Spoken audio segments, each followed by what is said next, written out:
On est au 6e Pérec. On est dans la langue Mishnah qui parle des 48 qualités qu'il faut pour acquérir la Torah. La Mishnah nous a dit que Torah, c'est plus que la Kehuna, que la Malchut. La royauté s'acquiert avec 30 qualités, la Kehuna avec 24 qualités et la Torah avec 48. Ça veut dire que pour acquérir la royauté, il faut que le roi possède 30 choses qui lui aident, 30 choses qui aident pour pouvoir exercer son pouvoir de roi. Et le Kohen, pour pouvoir exercer correctement, il faut qu'il ait 24 dons qu'on lui donne. Et la Torah, pour qu'elle puisse exercer correctement, que le Chacham peut exercer correctement sa Torah, pour qu'elle réussisse vraiment bien, il faut que le Chacham il a acquis 48 choses. Nous sommes en train de expliquer ici les 48 choses. Alors, on était au milieu. On a parlé de Ohev et Ameisharim et Mitrachek min hakavod. Au milieu de la Mishnah Vav. Alors, on continue. Velo meigis libo betalmudo. Il n'a pas un cœur meigis. Meigis, c'est gassut haruach. C'est une espèce de fierté, une espèce d'orgueil, une espèce de sentiment de supériorité. Il ne faut pas qu'il monte sur son cœur un sentiment de supériorité de sa Torah, qu'ils ne se sont pas supérieurs à cause de sa Torah. Et qu'il ne se réjouit pas de faire une hora'a. Ça veut dire quoi? Qu'il ne se réjouit pas de faire une hora'a. C'est quoi une hora'a? Il dit aux gens, la lahacha comme ça, c'est permis ou c'est interdit. Il ne faut pas se réjouir. C'est-à-dire quoi, il ne faut pas se réjouir? Mais on avait dit qu'il faut étudier la Torah avec joie. Alors, connaître la Torah, étudier, analyser, arriver à une conclusion. Tout ça, ça fait partie de l'étude de la Torah. On avait dit avant dans la Mishnah Besimcha, la Torah, ça s'étudie Besimcha. Alors, si ça s'étudie Besimcha, la Hora'a, elle est quoi? La Hora'a, c'est la conclusion d'une étude.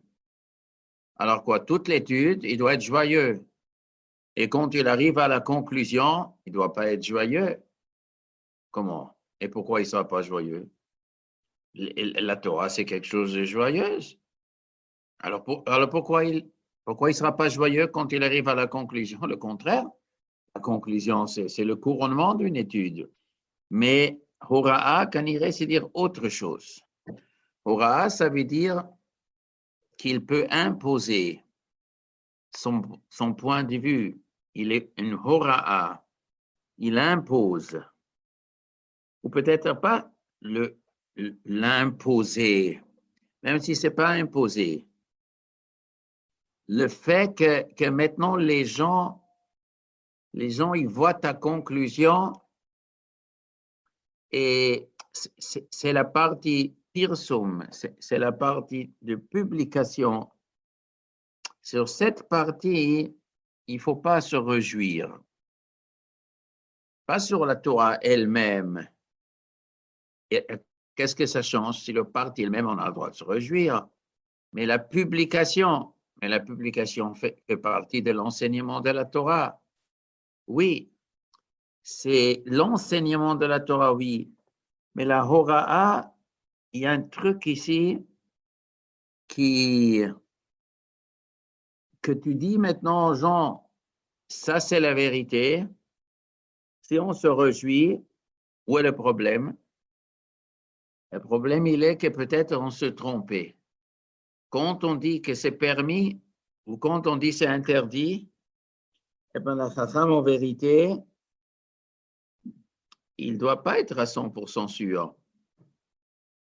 Mais s'il n'est pas à 100% sûr, il ne faut pas qu'il parle. Est-ce qu'il faut dire une halakha qu'on n'est pas sûr? Comme on dit la Gemara, im Halacha zou, si elle est sûre chez toi qu'achotra shi asura, c'est ta sœur. Amor la chokhma achotihi. Dire la sagesse, c'est ma sœur. C'est quoi ma sœur?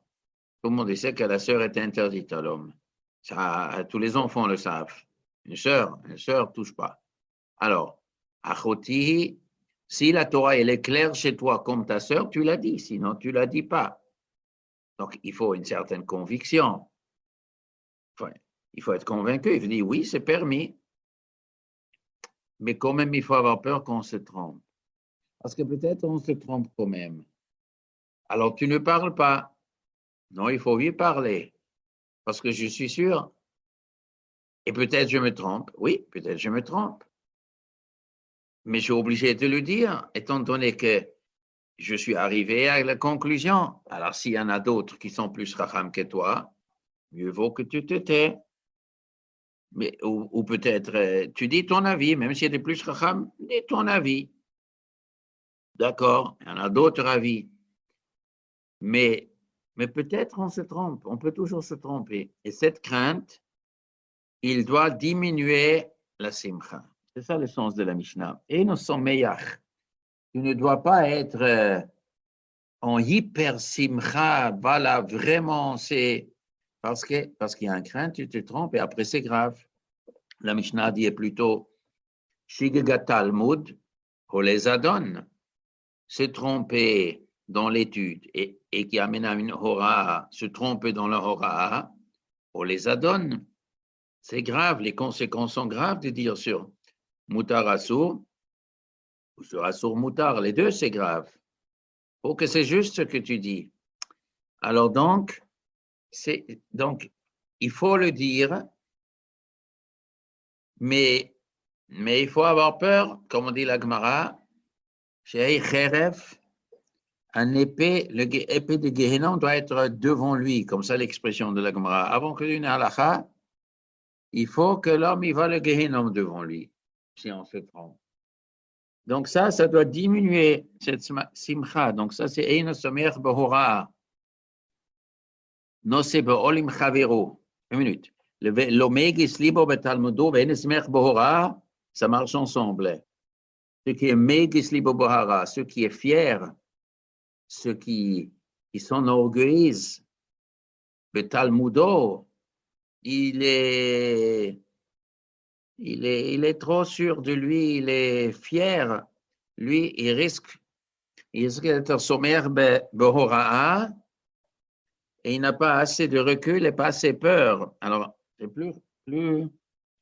plus dangereux de dire une halakha. Ça marche ensemble. Il ne peut pas être Megizli Behoraa, il ne peut pas être sommaire Behoraa. Nosé Beolim Chavero. Il porte le joug avec son copain. Ça veut dire quoi? Ça veut dire quoi porter le joug? C'est une image. Quand il y a un taureau qui laboure, une vache qui laboure, des fois, il y en a deux vaches. Et sur les deux vaches, on met le joug. On met un morceau de bois sur le cou des deux vaches, attaché, et les deux tirent ensemble la machine de labourer. Alors, quand on tire à deux, c'est beaucoup plus facile que de tirer seul. Ça, c'est le joug. C'est une image pour toutes sortes d'aides. Une personne y porte une valise, c'est lourd. Toi, tu donnes un coup de main, tu portes aussi un peu ensemble. Comme ça, l'autre, il porte moins. Ça, c'est pour porter une charge. Mais il y a toutes sortes de charges. Il y a des charges qui pèsent 20 kilos, 30 kilos. Il y a 1000 autres choses. De porter dans le sens physique, de porter dans le sens financier, faire une dépense. L'autre, il a du mal de faire une dépense. Tu peux lui donner un coup de main pour que la dépense sera moins. Mais c'est psychologique. Donner, aider, soulager quelqu'un qui se trouve dans un besoin, qu'on le soulage, qu'on lui donne un coup de main. Alors, aider à quelqu'un, soulager, tout ça, c'est Nosé Beolim Chavero. Et ici, on parle pour acquérir la Torah. Donc, on est en liaison avec la Torah. Ça veut dire que si l'autre ne comprend pas la Torah, tu vas lui aider, tu vas lui expliquer. ou s'il veut étudier, mais il a du mal à étudier, ils lui font une aide pour aller à la yeshiva, pour aller au Beth Midrash, une aide financière, une aide psychologique, une aide dans la pratique, un téléphone, etc., toutes sortes d'aides. Et ça peut être aussi d'autres choses qui ne sont pas directement liées avec la Torah. Ça peut être lié avec plein de choses que le copain il a besoin et on est nosé be'ol, on porte avec lui le jour. Le copain, ça peut être sa femme, ça peut être ses enfants, ça peut être son oncle, son cousin, le voisin, les gens de la communauté ou de loin, ça ne change pas. Nosé be'ol, on aide. Et même si ce n'est pas lié avec la Torah, c'est lié avec le bien-être global de l'autre, ça aussi, ça aide pour la Torah. Parce que la Torah a besoin des gens qui sont nosé be'ol. On dit que le Chazon Ish, quand il a fait l'école de Chazon Ish, alors il y avait je sais pas, les premiers, je sais pas, les premiers 20, 30, 40 qui étaient au collège.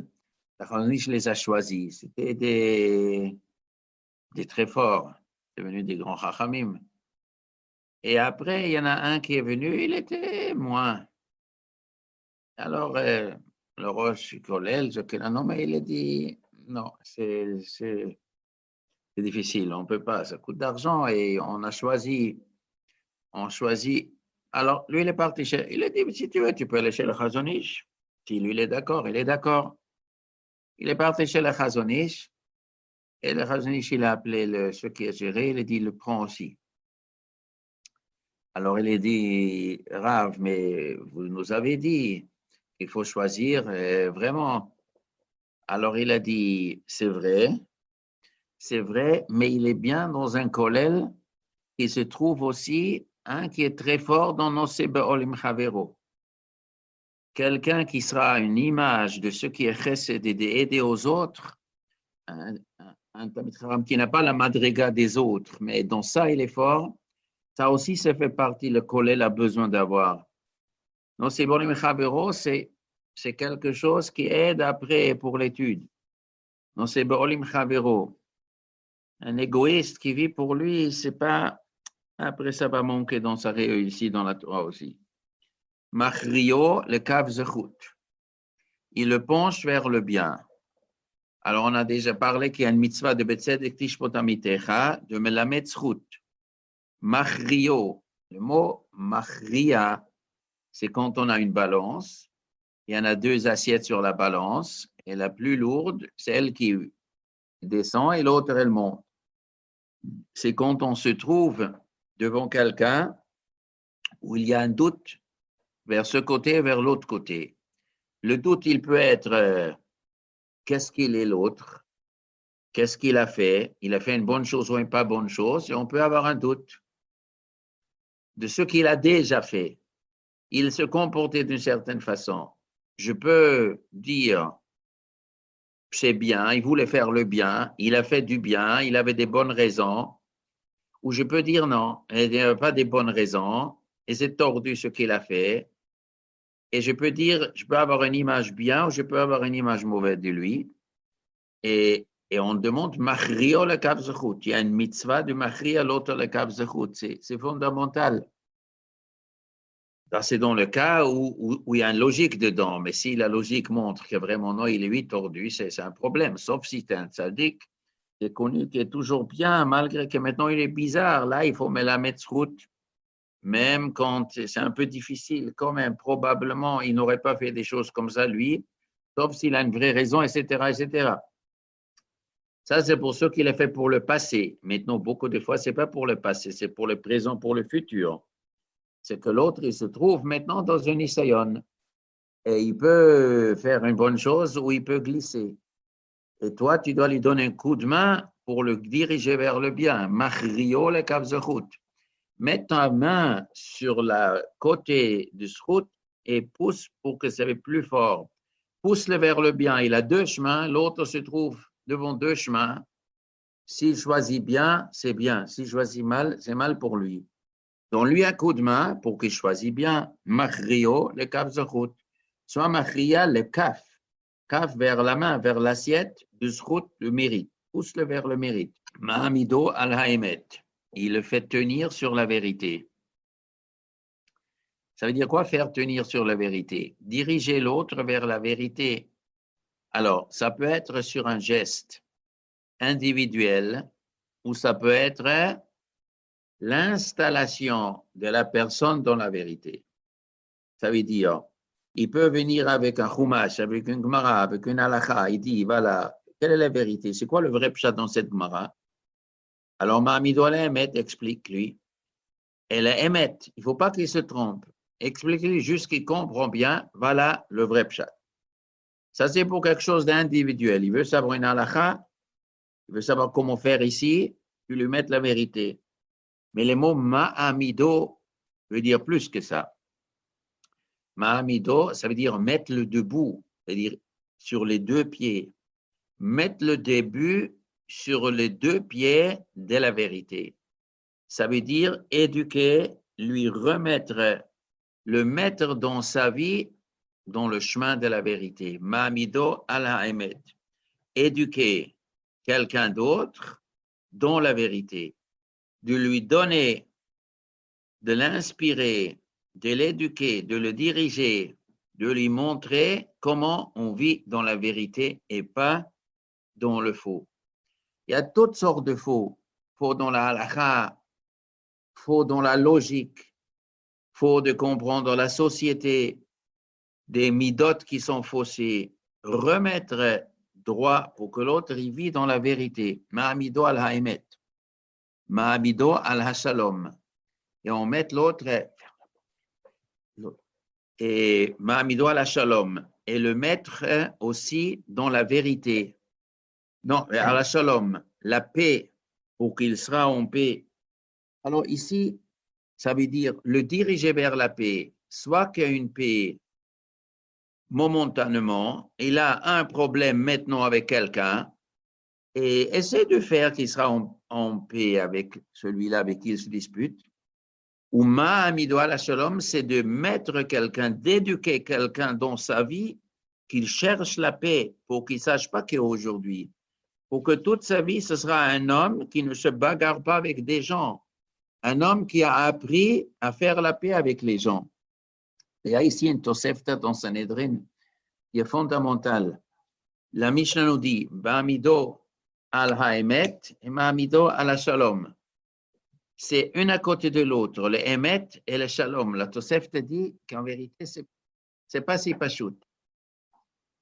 Pourquoi c'est pachout? Là-bas, on parle de personnes, ils viennent chez toi pour se faire juger. Alors quoi? Il faut dire la vérité. Mais si tu dis, la Tosefta dit, si tu dis que la vérité, dans l'exemple de la Gemara, Yikov Adin et Tahar, eh bien, le jugement qu'il troue la montagne, Yikov Adin et Tahar, c'est-à-dire on passe avec la tête travers le mur. C'est la vérité, on casse la baraque. Ça veut dire on va jusqu'au bout avec la vérité. Et si ça, il y a l'autre qui est détruit, l'autre il est détruit. Ça, c'est la vérité. C'est un problème. Si le juge fait que la vérité, souvent, après, on ne peut plus ramasser les débris. Il y a une cassure, deux associés, ils se bagarrent. Tu peux donner raison à un à l'autre et pas à l'autre. Condamner un, donner raison à l'autre. Si tu lui dis absolument la vérité, ça détruit peut-être l'autre. Et l'autre ne peut plus se relever. Et l'associé aussi ne peut pas se relever. Et les deux sont enterrés. Et tout est foutu. Alors, il y a une autre possibilité. On peut faire la paix. On coupe la poire en deux. Chacun a la raison à moitié. Ils sont tous contents. Ils ne sont pas contents parce que ceux qui avaient raison, il se va priver de son droit. Alors, il y a quelque chose qu'on appelle une pshara, il dit Tosefta.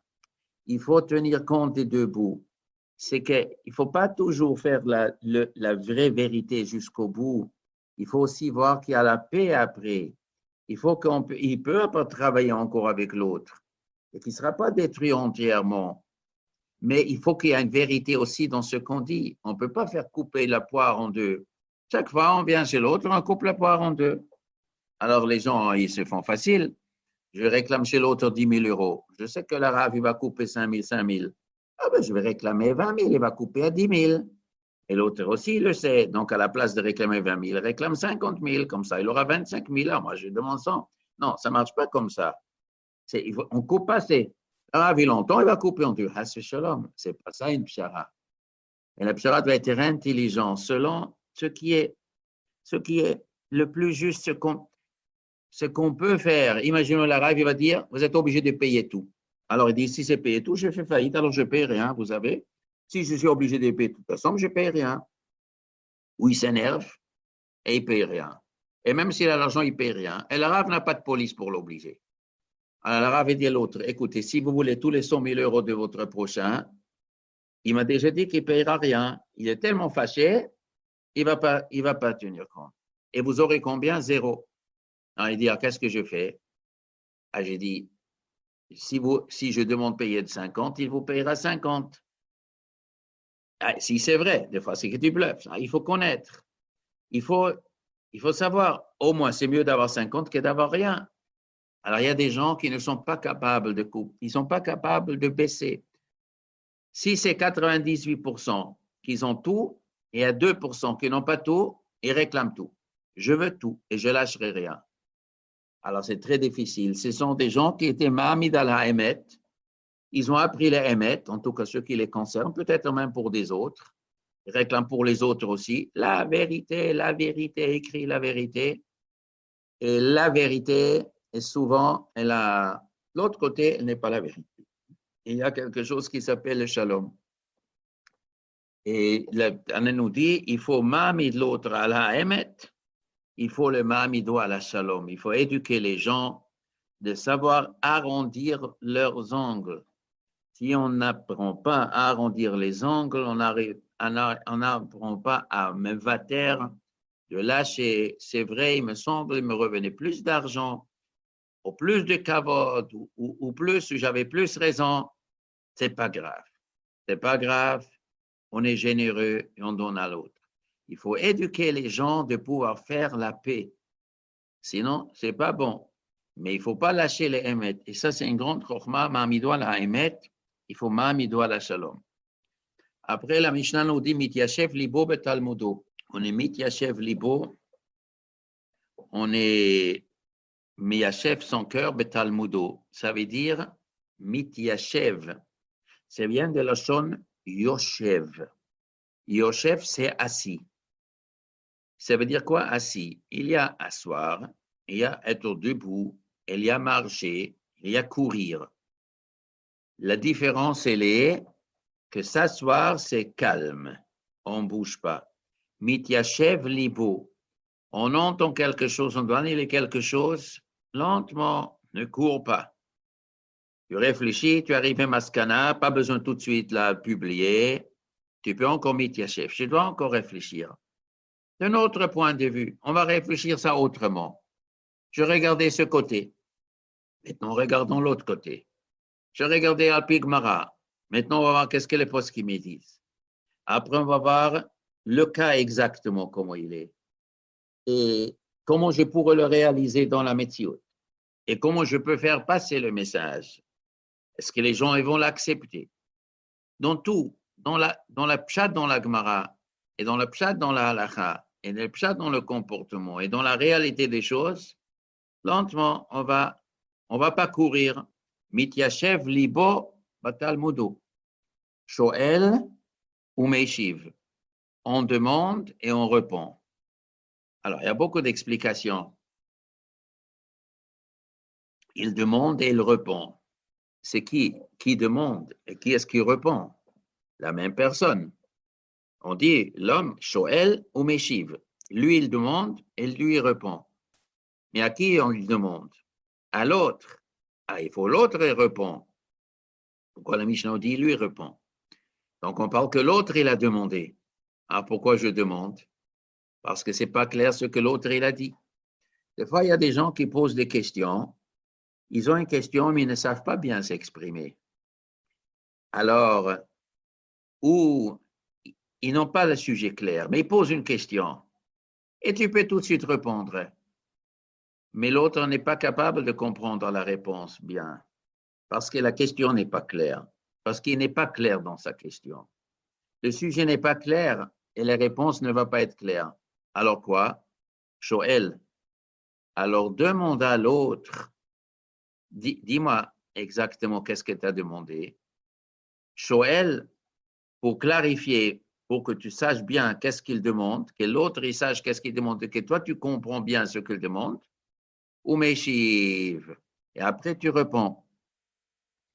Il y a aussi un autre pshat, Shoel, c'est que tu demandes ton maître. Quand le maître dit quelque chose, Shoel, tu lui demandes une question. Est-ce que c'est comme ça ou comme ça?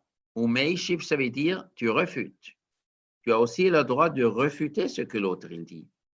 Être capable de poser des questions sur l'autre il dit et de refuter. Il faut être capable de refuter. Pas besoin d'accepter ce que l'autre il dit. Tu as quelque chose à dire. Shomeya, tu entends, tu acceptes, ou Mosif et tu ajoutes. Des fois, le Rav, il dit quelque chose, tu dis quelque chose tu dis une logique et c'est pas comme lui. Et des fois, tu acceptes, mais ne t'arrête pas ici. Le Rav, il a dit, c'est comme ça. Non, Mosif, ajoute une preuve. Apporte une preuve pour ce que le Rav, il a dit. Soit refute, soit ajoute. Ne sois pas simplement ce qu'il a dit, tu acceptes. Moi, il faut se développer. Mosif, ajoute. Ajoute toi-même un chidouche maintenant. Alomed almenat lelamed. Et il faut apprendre avec l'intention d'enseigner. Apprendre pas pour enseigner, ou apprendre pour lui enseigner, c'est pas la même chose. Quand on apprend pour enseigner, il faut que ce sera plus clair. Alomed almenat laasot. Et tu apprends avec l'intention de l'appliquer. La théorie, c'est une chose. La pratique, c'est autre chose. Apprendre pour pouvoir pratiquer.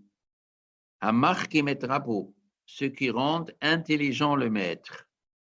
Il y a deux pshatim normalement. Soit le pshat, il est avec les questions que tu demandes, le maître, il devient encore plus chacham. Tu poses une question bien fort, et le Rav est obligé de réfléchir. Et le Rav, il répond. Et grâce à toi, le Rav est maintenant plus intelligent. Il ne l'a même pas remarqué quand il a enseigné. Il n'a pas fait attention à un point qui n'est pas clair. Il a raconté ce que son maître lui a dit. Il t'a rapporté. Voilà, c'est comme ça l'halakha, j'ai appris. Mais l'élève, il demande, mais voilà, j'ai une question. Ah oui, c'est vrai. C'est une question. Ah, donc on est obligé de répondre comme ça. Maintenant, le Rav n'est plus chacham. Ça c'est aussi, il faut que l'homme il sera marqué metrabo. L'autre pshat marqué metrabo, c'est d'imaginer que le Rav, il est chacham. Tu viens étudier chez quelqu'un, alors, s'il est chacham, alors sache-le qu'il est chacham. Marqué metrabo. Ne prends pas le Rav à la légère, il est ton copain.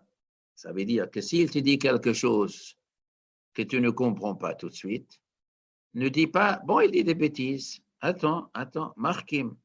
Tu sais que le Rav, il est plus chacham. D'accord, tu n'as pas compris, alors ça ne veut pas dire qu'il se trompait, ben c'est à toi de réfléchir où ça ne va pas. Ça ne va pas chez la parole du Rav ou ça ne va pas chez toi. Ben, si tu ne comprends pas, un grand Rav, un gadol, il dit quelque chose, toi tu ne comprends pas, c'est une couche sur lui. D'abord, c'est une couche sur toi. Pourquoi? Tu es tellement loin de lui que tu ne saisis pas. Il y a plusieurs étages entre toi et lui. C'est un couche sur toi. Il te manque quelque chose dans la compréhension de la Torah. C'est la première des choses. Marquim et Rabo. Va'mechaven et shemuato. Et ce qui précise ce qu'il a entendu. Mechaven. C'est quoi mechaven? Mechaven, ça veut dire exactitude. Il faut étudier avec exactitude. Ça veut dire il faut serrer, il faut couper ce qui est en trop, il faut bien comprendre le cas, la logique, pourquoi, pas ajouter ce qui est trop, qui est superflu, mechaven. Il faut être exact aussi les paroles que le Rav il dit. Le Rav t'a dit une Mishnah, il t'a dit une halakha, les paroles telles qu'elles sont marquées dans Shulchan Aruch, telles qu'elles sont marquées dans Rambam, telles que la Gemara nous le dit, les mots exacts et le sens exact, mechaven, avec précision. Quelque chose avec précision, rien à voir avec quelque chose qui est à peu près. C'est deux choses différentes. Au début, des fois, on ne voit pas la différence. C'est comme quelqu'un, il a une montre. Il a une montre, toutes les montres marchent. Il y en a une qui, après 24 heures, il y a 5 minutes de différence. Et après 48 heures, il y en a 10 minutes de différence. Il y en a d'autres, des montres qui sont après 50 ans, ils sont encore à la seconde juste. Des fois, ça ne change pas, des fois, ça change beaucoup. Exact, on est à l'heure. L'heure, ça, pour beaucoup de choses, ça change. Mais il n'y a pas que de l'heure, l'exactitude. Tout dans la vie, il faut être exact. Et ce qui dit une chose au nom de ce qu'il a dit. C'est-à-dire, il faut rendre à César ce qui appartient à César. Ça veut dire un chidouche qui t'a entendu, ne le dis pas en ton nom. Ne fais pas croire à l'autre qui croit que moi je l'ai inventé ça.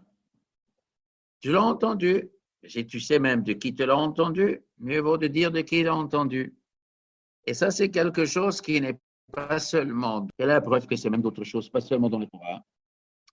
C'est la suite de la Mishnah.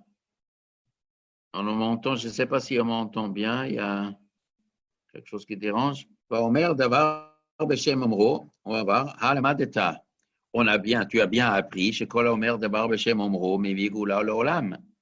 Ce qui dit des choses au nom de ce qu'il a dit, parfois il apporte la Geoula, il apporte un merveille, un sauvetage. Chez Neymar, on dit, Vatomer Esther la Melech B'Shem Mordechai. Alors quoi? Mordechai, il a entendu comment les deux gardiens de la porte, ils planifiaient de tuer Achashverosh. Qu'est-ce qu'il a fait Mordechai? Il a dit à Esther, Esther est partie chez Achashverosh, tu sais qu'il y en a deux qui veulent te tuer. Et ils ont vérifié, et c'était juste. Et Achashverosh a demandé, mais qui est le tuyau? Il a dit, c'est là, le rabbin là-bas, Mordechai m'a dit. Ah bon, c'est un bon point. Qu'est-ce qu'il a fait? Il a inscrit dans le livre de l'histoire, ce monsieur-là, ce rabbin, il m'a sauvé la vie. Voilà, c'est un bon point. Ça change quoi? Ben, ça change l'histoire du monde. Le moment venu, quand il fallait quoi? Il fallait Haman et Mordechai. Haman est préparé pour prendre Mordechai. Et cette fameuse nuit, Achashverosh, il a sorti le livre d'histoire. Vaï Matzeh Katouv, Asher Bikdana Teresh, et Mordechai l'a sauvé. Et Achashverosh lui demande, est-ce qu'on a déjà remercié à Mordechai? Non, pas encore. Et voilà, tout le monde connaît l'histoire. Alors, c'est des choses banales. Mais Mordechai, il a dit à Esther, mais je veux sauver la vie du roi. Tu dis, monsieur le roi, vous êtes en danger. Il y a quelqu'un qui vous sauve la vie. Il s'appelle comme ça et comme ça. C'est un bon point et ça peut lui sauver la vie à ce Mordechai. Et après, ça peut sauver la vie de tout le peuple. Donc, il y a des choses qu'il faut rendre à César, ce qui appartient à César. C'est ce monsieur-là qui m'a aidé. C'est important que les gens ils savent, oui, ce monsieur-là a fait le bien. Je vous dis quelque chose, un bien que la communauté va aider, et sachez, ça vient de ce monsieur. Comme ça, les gens, ils savent qu'ils doivent remercier ce monsieur. Il y a des gens qui font du bien à l'autre, qui font du bien à la communauté, mais les gens ne sont pas au courant. C'est dommage. Dis aux gens, qui a donné ce super conseil-là à la communauté? Et grâce à ça, on a évité beaucoup de problèmes. C'était monsieur tel et tel. Ah, monsieur tel et tel nous a fait ce rendu service. Il faut que les gens le savent. Souvent, on oublie, les gens, ils font du bien, on les oublie, mais c'est dommage. Il y a beaucoup de choses comme ça. Gedolat Torah. Et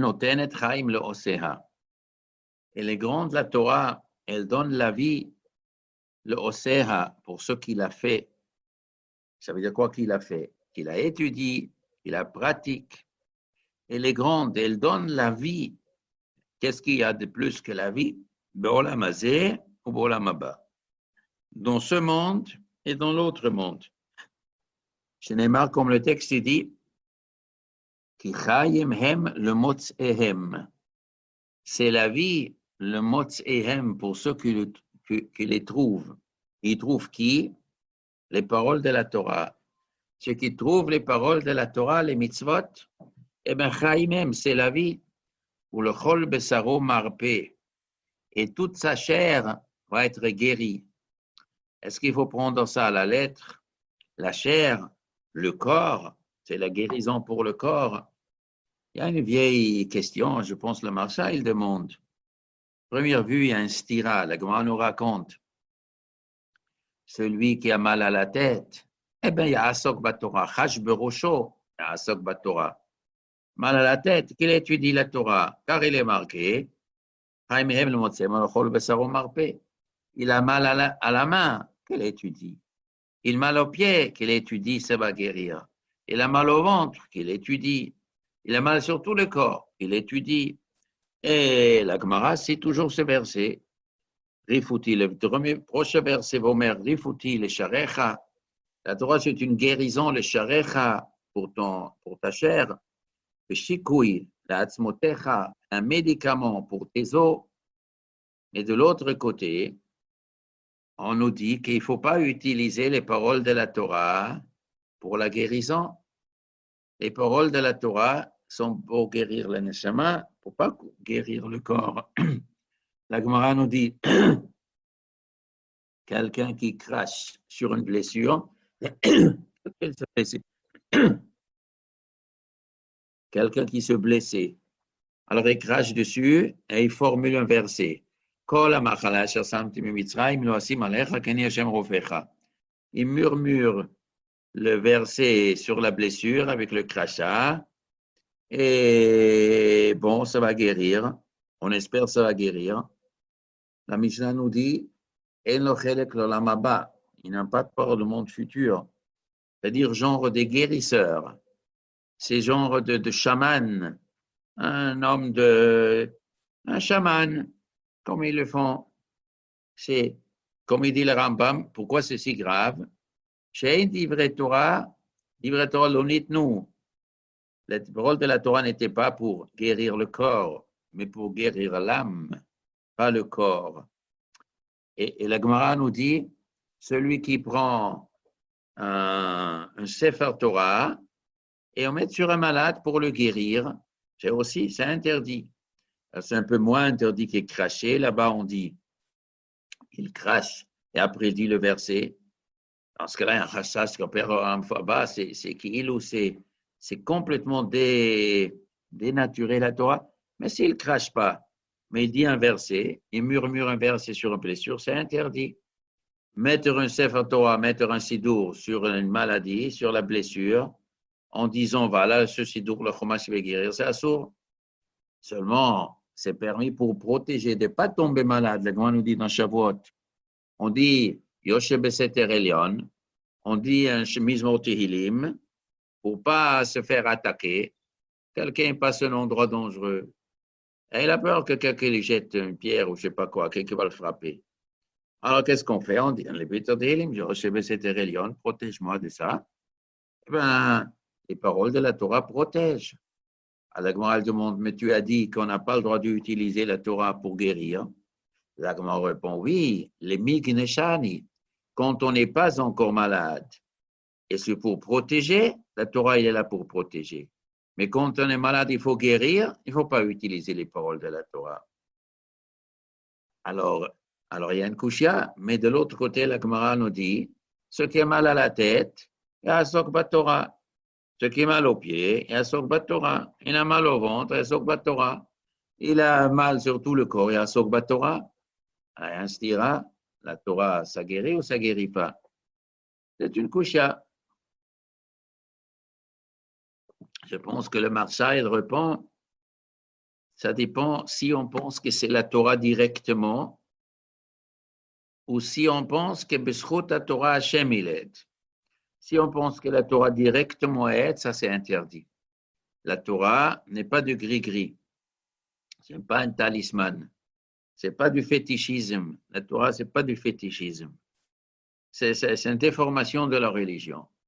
Mais si c'est le shroud de la Torah, c'est autrement. Maintenant, comment je peux savoir l'homme s'il parle du shroud ou s'il parle du direct? Est-ce que c'est parce qu'il murmure sur la blessure? L'expression de la Gemara, il crache sur la blessure. Rokek à la maka et omer. C'est-à-dire, ils mettent la main où il y a la blessure sur la main, ils mettent proche de la bouche et murmurent. Mais pourquoi tu mets proche? Si tu demandes, si tu invoques l'aide de Dieu, pourquoi tu mets la bouche proche de la blessure? Tu peux être loin aussi. Toi, tu parles avec Hachem. Hachem, tu veux qu'Hachem il envoie la guérison. Pourquoi tu rapproches la blessure? Tu n'as pas besoin de rapprocher la blessure. Ils mettent la Sefer Torah sur l'enfant qui est malade. C'est marqué, on n'a pas le droit. Pourquoi? Tu veux B'zchut Torah? Si c'est B'zchut Torah, la Torah n'a pas besoin d'être proche de lui. Si tu mets proche de lui, c'est quelque chose de direct. Direct, il faut pas utiliser direct. Maintenant, chaque fois, Tehillim, on dit Tehillim pour un malade. Là, B'zchut de Tehillim. B'zchut de Tehillim, c'est un tfila avadaï, on peut. Maintenant, Divrei Torah, B'zchut de Divrei Torah. La marche dit quelque chose, B'zchut de Divrei Torah. Mais quand on dit ce qui a mal au ventre, eh bien, qu'il étudie. Est-ce que, en vérité, il faut aucun geste direct. Il ne fait aucun geste direct. Mais la masse, c'est le srout, ou le pshat, qui va oublier peut-être. Peut-être il va oublier parce qu'Hachem il va dire. Mais il veut étudier. Mais il a du mal à étudier quand on a mal. Quand on a mal au pied, on a mal à la main. On a des difficultés de se concentrer. Mais comme il veut se concentrer, il veut étudier, Hachem dit, afin qu'il étudie bien, je le guéris. Peut-être c'est ça le pshat. C'est une aide. Comme il ne peut pas étudier avec du mal, ou c'est difficile à étudier quand on a mal, Hachem, il peut aider de lui d'enlever la souffrance. Alors, c'est possible qu'il y a que la Gemara, elle veut dire comme ça, que dans la Torah, il y a une aide de pouvoir la étudier.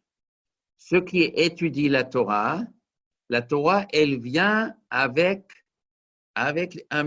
des antibiotiques. Dans la Torah, il y a un antibiotique dedans. Et si tu veux étudier maintenant, et le mal à la tête te dérange, eh ben, la Torah que tu étudies déversera cet antibiotique et tu auras pas mal, cet Doliprane, tu auras pas mal, afin que tu puisses étudier. Pas parce que la Torah, on utilise la Torah pour guérir.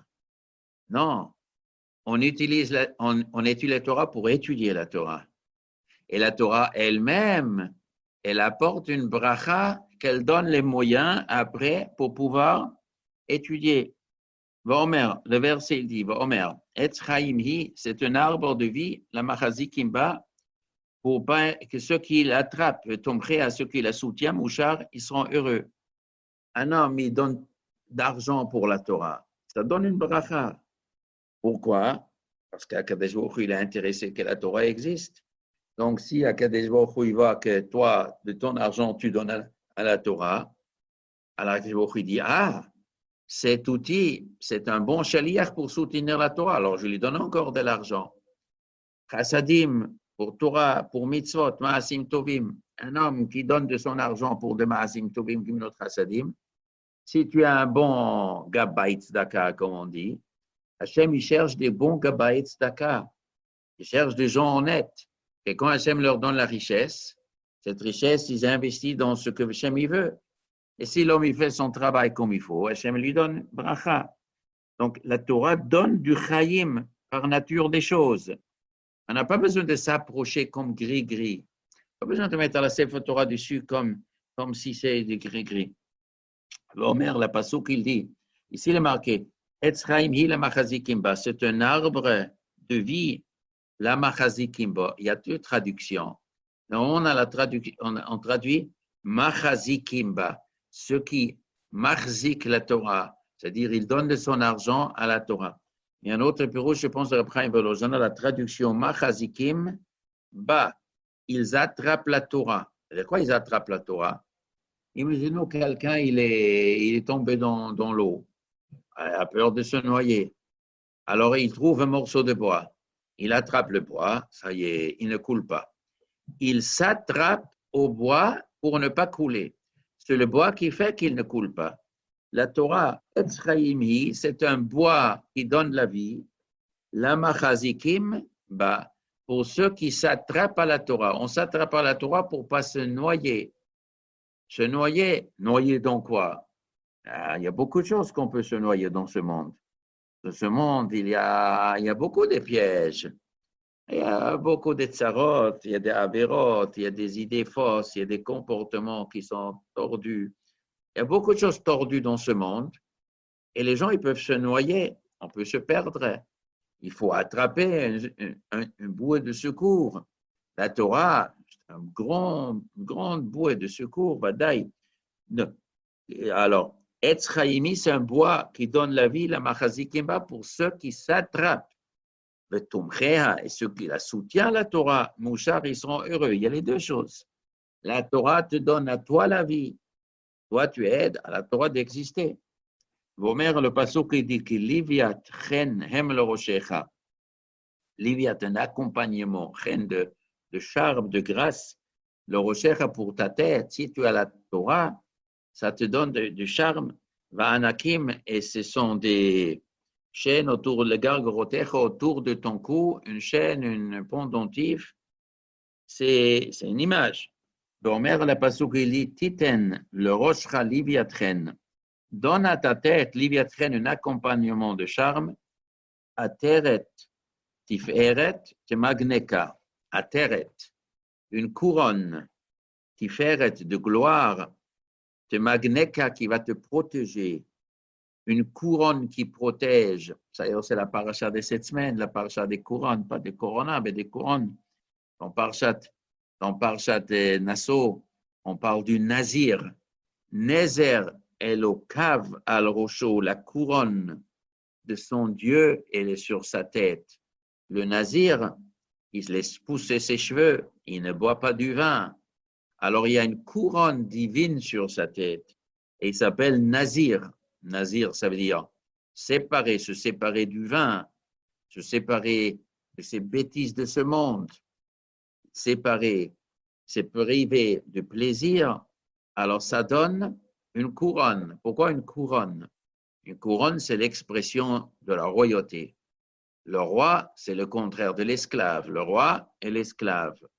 Or, les êtres humains qui sont soumis à la domination du Yetzirah sont des esclaves. On a vu dans la Mishnah, c'est de se séparer de Yetzirah, de sortir de l'esclavage vers le Yetzirah. C'est lui l'homme qui est libre. Donc le Nazir, pourquoi un homme il fait Nazirut? Parce qu'il a une certaine tendance vers l'alcool, il a une certaine tendance de se regarder dans son miroir, il se regarde toujours pendant 1 heure dans le miroir pour voir qu'il est beau, il fait beau, les cheveux, etc. Il dit, c'est pas bon pour moi. Alors, je vais pousser comme un sauvage les cheveux. Je veux plus, je veux me débarrasser de cette beauté, de ce regard que j'ai sur moi. Alors, donc quoi? Il veut sortir de son esclavage. Donc, il devient un roi. Il se met une couronne sur la tête. Ça, c'est le Nazir, Nézer Elokav. Ici, le passage qui dit Liviatren, Titen le roshcha Liviatren, mets sur ta tête la Torah, prends la Torah, c'est Mishlei là-bas. Mishlei, il parle au nom de la Torah, c'est la Torah qui parle. Titen le roshcha, donne à ta tête Liviatren, un accompagnement qui donne le charme à ta tête. La terre est une couronne qui fait de gloire, la Torah, c'est une gloire. Le Magneka, elle va te protéger. Cette couronne, elle va te protéger. Veomer, le pasuk, il dit Orech yamim bimina bisemola oshavechavot. Orech yamim, la longévité bimina, elle se trouve à sa droite. Bisemola, à sa gauche, Osher richesse, le kavod et de l'honneur. Qu'est-ce qui veut dire ce verset? Il y a la droite et il y a la gauche. De quoi? De la Torah. Comme il y a la côté droite de la Torah, il y a la côté gauche de la Torah. Il y a deux parties dans la Torah. Alors, Orech Yamim Bimina, la côté droite de la Torah, il y a Orech Yamim, la longévité. La longévité dans ce monde, et bien, la longévité dans l'autre monde. Le vrai Olam Abba, le Olam Ba'ed, le Orech Yamim, le Man, Yarichun Yamecha, Ve'arachta Yamim, Zu Olam Abba. Le vrai Olam Abba, il se trouve Bimina, sur la côté droite de la Torah. Bismola, la côté gauche de la Torah, il se trouve quoi? Osher, de la richesse, Bechavod et de l'honneur. Alors, qu'est-ce qui est le plus important? Osher, Bechavod ou Orech Yamim? Alors, ça dépend. Il y a des gens qui préfèrent Osher Bechavod. On veut dans ce monde de la richesse et de l'honneur. Il y a des gens qui préfèrent Orech Yamim. Alors, ça dépend s'ils font la droite ou ils font la gauche. Alors, qu'est-ce que c'est la droite? Qu'est-ce que c'est la gauche? Dans la Torah, il y a deux parties, droite et gauche, mais je veux bien. Alors quoi? La Gemara nous dit l'ishma ou shelo l'ishma. Il y a l'étude ou l'application de la Torah, l'ishma, pour la Torah. Et il y a shelo l'ishma, pour un autre intérêt. Alors, si l'intérêt il est l'ishma, alors ça, tu travailles sur Orech Yamim. Là, ça te donne l'Olam Haba. Si on travaille sur Osher Bechavod, on travaille à gauche, Shelo Lishma, pour un autre intérêt, on a aussi un bénéfice. Le bénéfice, il est Osher Bechavod. Maintenant, comment nous sommes? Nous, on pense pour à droite, on pense à gauche. Alors, on pense pour la Torah, pour autre chose de la Torah. Mais c'est d'abord un peu comme ça, probablement plus ou moins, un peu à droite, un peu à gauche. Rashi explique un peu autrement le droite et la gauche. La droite, c'est avec toute sa force. Mais Rashi ajoute quelque chose. La main droite, elle est puissante. La main gauche, elle est faible. Donc, la droite de la Torah, c'est-à-dire avec ta droite, tu cherches de la Torah, avec toute la puissance. Avec la gauche, ça veut dire faiblement. Rashi ajoute quelque chose. Cherchez la raison, cherchez la profondeur, cherchez à comprendre jusqu'au bout. C'est ça l'ishma. L'ishma, bechol kocho, avec toute ta force, la avin ta'amo shel davar, de comprendre la chose. Et la gauche, c'est quelque chose de superficiel. Sauf Pasuk, c'est, d'après tous les pshatim, c'est un peu différent. Est-ce que gauche, ça veut dire superficiel, et il cherche faiblement, et pour un certain intérêt, tout ça, ça s'appelle gauche. Et ça donne richesse, ça donne de l'honneur. Maintenant, il existe la droite avec toute sa force, et bien comprendre jusqu'au bout. Et pour la Torah elle-même, ça, c'est le côté droite. Maintenant, l'homme, il peut faire un peu ça, un peu faible, un peu fort, un peu je veux comprendre, un peu je veux plutôt, et un autre intérêt, je veux du kavod, d'autres choses, un peu ça, un peu ça. Donc, ça donnera à l'homme un peu d'orech yamim, ça donne un peu osher b'chavod, etc. Mais elle donne. Mais comme ça ou comme ça, la Torah te donne. Vomer, la pasuk, il dit que orech yamim, ou shnot chayim, veshalom yosifolach. Orech yamim, la longévité, ou shnot chayim, et la vie de l'année, Shalom et du paix, et aussi Folach. On va te ajouter, la Torah ajoute pour l'homme de la vie, de la paix, ça ajoute. On a terminé cette Mishnah. Il nous reste encore combien de Mishnayot? Il nous reste encore 1, 2, 3, je sais pas, 3, 4. On va encore faire Bezat Hashem demain, après-demain.